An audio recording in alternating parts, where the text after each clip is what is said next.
everybody.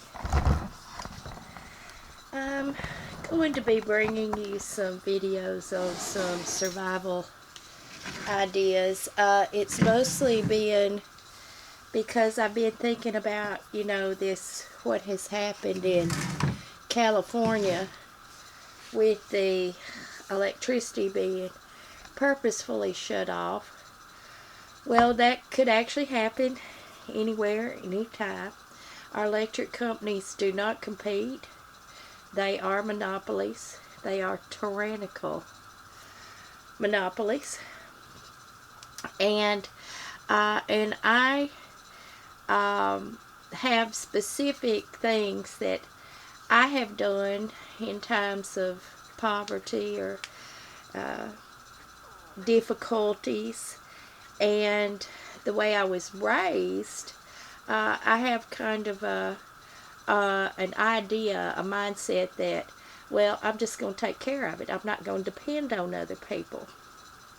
So I wanted to bring to y'all today about how to go to the bathroom when the electricity's out.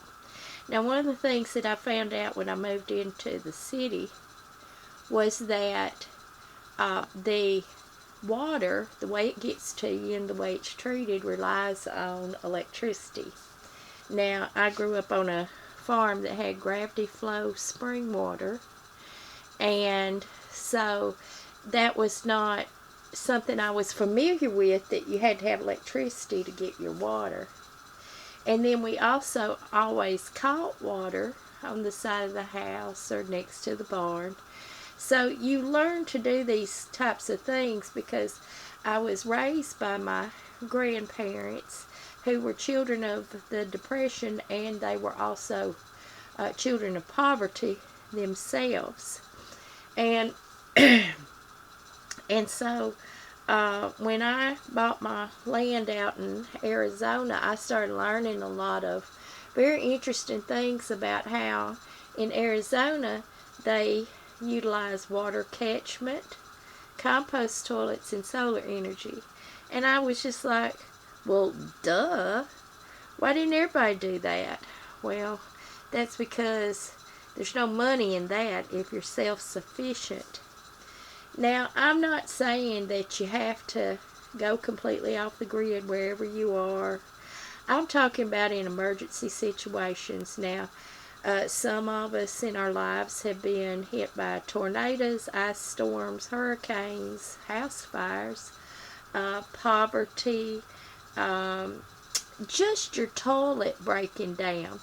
When I developed this was when I first moved to this house, and my neighbor's maple trees, you know how maple tree roots, they grow on top of the soil, and that they're bad to get into sewage lines. And so this had happened over the course of many years. And also at the same time I had a situation with a toilet that the siphons didn't work in it anymore, and that creates that pulling effect to pull the waste down. So I didn't have no money, and so through the things that I had learned, well, I just rigged it up. Now what you're looking at here is, let's see, 2, 4, 5 is 9, 10. This is about $20 right here, this setup. And this is something that I encourage you to have in your house in the event of a plumbing emergency or a national security emergency. This is very handy, and you can do it on a smaller level for traveling. But it is compost toilet. And what you do is you just go and get you these 5-gallon buckets. Well, you line the bucket with a trash bag. Now, you can do that, or I have done a rotational system that I learned off of a video that I watched, where I would not use a liner, would fill about half of the container with my waste, then take it out. I would dump it into a designated area. Now you can use another bucket with holes drilled in it, which I've done that, or a just topical place on top of the ground. But what you do is with your waste, you add mulch, and what I mean by that is like leaves on the ground, dirt, sticks, any kind of natural product, and you just put it on top of your waste, and you just leave it set, and it breaks down. And you can come out and you can turn it, you can add more dirt to it, or more leaves, and in about 2 months, it looks like the blackest, richest soil you've ever seen. Now, I wouldn't advise using it until probably for about 6 to 8 months, but it is a way that you take care. You know, all these people talk about saving the planet and stuff. It starts right here. If you learn to poop naturally, you'd stop needing all of these infrastructure things that not only cost money, provide a burden, the chemical treatment, the money waste, the waste of natural clean water to treat it. This is straight from you to the ground. Now, I know there's city ordinances and stuff. What you choose to do is on you. So, let's get back to the example. So you put in a trash bag. And then I got this seat at Walmart in the camping department for, it was between $7 and $9. And it snaps right on top of there. Now, I wanted to have a backup, but I didn't want to be, you know, I'm frugal. So what I did was I just traced the shape of this onto a lid, and I cut it out with my jigsaw. Now, that lid came with the bucket. I didn't have to spend another $10, but I've got me another potty, and I can put that lid just right on top like that. So, there's your 2 potties. Now, there's nothing worse than some kind of situation like your commode has a problem, your septic system has a problem, something, and you need to go. And what are you going to do? Well, most of the time I've lived rurally.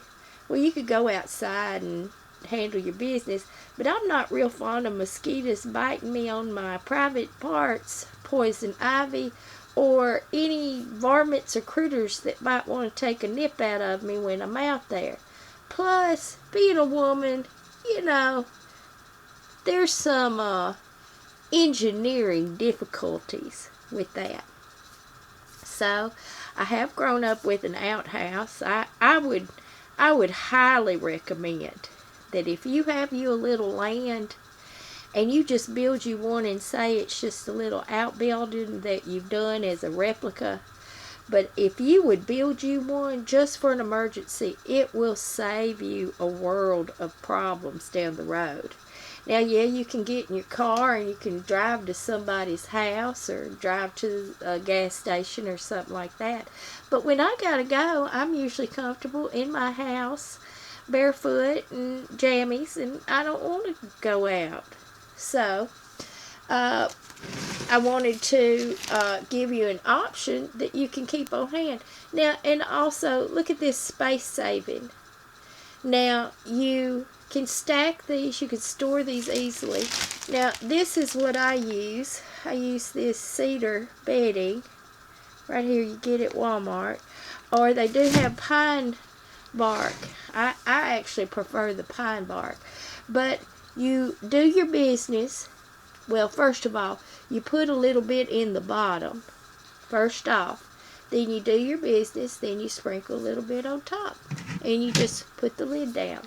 Now, whether you want to add the toilet paper, or if you want to have a separate receptacle for that, in an emergency, and the reason for that is you don't want to take up a lot of space in your commode, your survival commode, and the paper waste can be dealt with separately. But it is compostable, so if you want to put it in there and then just dump it with the rest of it, you can. Now, if you don't want to dump it, you can just tie the top of it and put it in the trash. I'm telling you, y'all, this is black gold.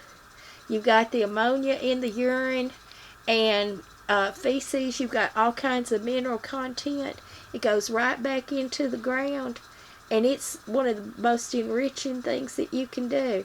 Now, you're only going to be doing this for a short time. So these people been without power for 5 days was what I heard that they were going to make them be without power. That's 1 million people.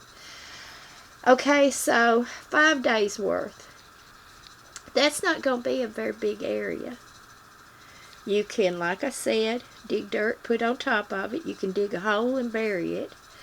And put on top of it and let it decompose. This isn't doing this full time, although you can. This is a great way that if you wanted to live off the grid, you can. And Joe Jenkins is a designer and maker of the Loveable Loo, and he is a Humanure expert, and he works on setting up systems for people in impoverished areas and where there's no infrastructure, like Haiti and Sierra Leone, where he goes and he sets these things up because you got to take care of the waste. Now, what we're seeing out in California with them defecating out in public, it's bringing on typhus. Typhoid fever, y'all, in America. That's some scary stuff. Not to mention E. coli and any number of bacteria that are spread and transmitted. This is something that it's on medieval times. You look at some of the stuff, it's like looking at the squalor of the medieval England, the pictures during the Black Plague. And the plague is back in California. And so you need to know how to handle your waste so that you don't provide contaminants to other people or to yourself. So this is a very handy way to do that. And I have a couple more things I'm going to bring to you today.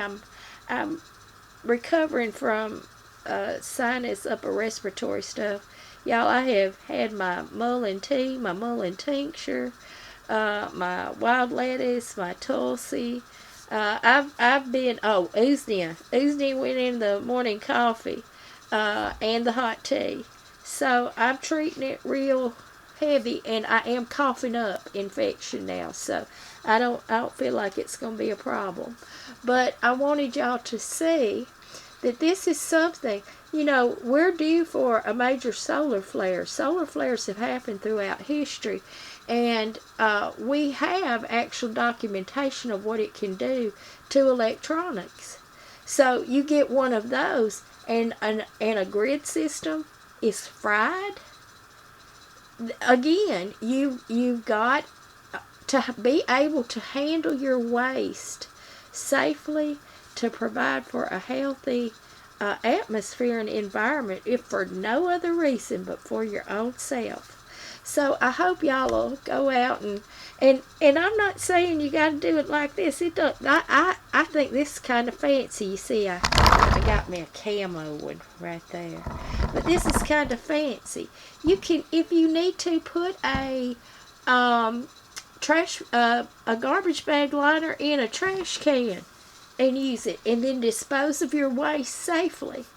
That is something that I'm really fearful that there's going to be something terrible come out of this in California with them cutting off their electricity.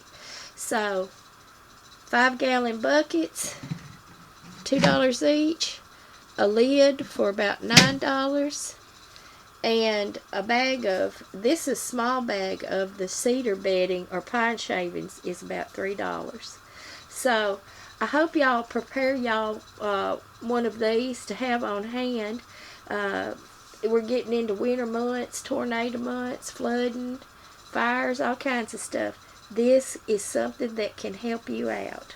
So until my next video, y'all have a good day, and God bless you all.